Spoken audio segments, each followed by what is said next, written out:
Welcome to Building Automation Tools with PowerShell course. A little bit about me. So I'm an automation fan, PowerShell expert. I specialize in cloud virtualization and automation solutions. Microsoft certified engineer for cloud platform and infrastructure. Course overview.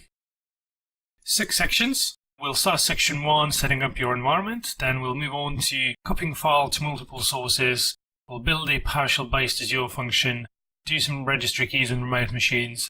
We're going to create a script to produce an inventory list of our servers, and then we're going to use some database operations to automate that inventory.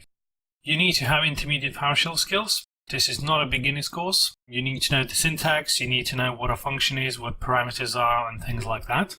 Obviously, you need internet access. You need, I say good, but intermediate Windows Server administration skills, because you need to understand things like registry keys, Active Directory queries, setting up your Active Directory, and things like that. All code for this course is in GitHub, and the setup guide, which will be needed from section 2 onwards, is also on GitHub. Let's have a quick look.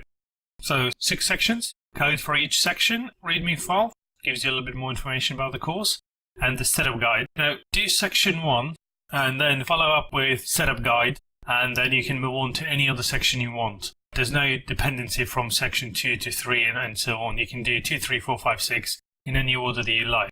I do recommend you do section 1 and then use the setup guide before you move on to sections 2 to 6.